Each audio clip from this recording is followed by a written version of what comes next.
هل في قائد صامت؟ اسمعوا الحكاية دي عشان تعرفوا. في عمان في إحدى المستشفيات كده اللي في المناطق اللي مش عمرانة قوي، كان في ممرضة خلاص شافت إن كل يوم كانت شغالة في الطوارئ، وشافت إن كل يوم المرضى بيقعدوا بالثلاث أربع خمس ساعات عشان يخشوا، وأحيانا في ناس بتتشخص من كتر الضغط على الدكاترة، ناس بتتشخص غلط والموضوع مش مظبوط. فالموضوع ده كان شاغل دماغ قوي البنت اللي هي الممرضة دي.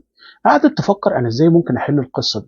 فبدأت تعمل حاجة لطيفة قوي. العيادة اللي هي كانت ماسكاها كانت بتاخد الملفات بتاعتها، تكتب ملاحظات الدكتور اللي بيقولها أثناء الكشف، وتأيد وتعمل ملف لكل مريض وتحفظه.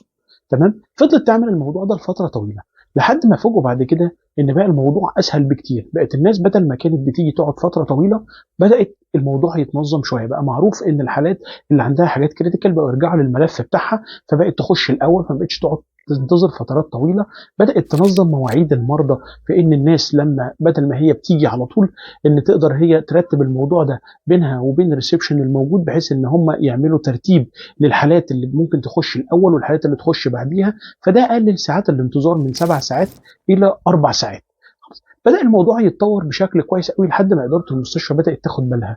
الناس بدأت تيجي المستشفى وتسيب المستشفيات التانية.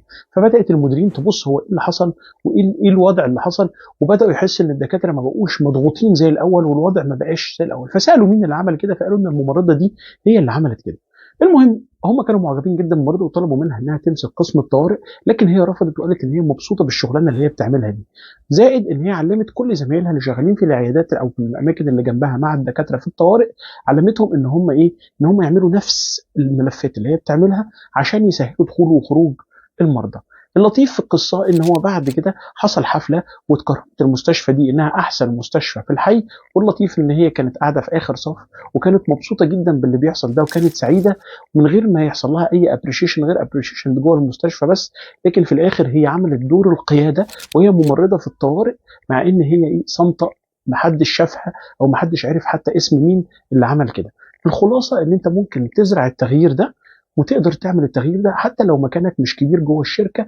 انت تقدر تزرع التغيير ده وتعمل سيستم من غير ما تبقى عامل دوشه وعامل قصه عشان خاطر تظهر. والقصه دي لان اللي بيبقى عنده غرض الظهور ما بيقدرش يوصل للاوبجيكتيف، انه يحل المشكله او البين اللي موجود عند الناس. لو عجبك الفيديو اعمل لايك واعمل شير.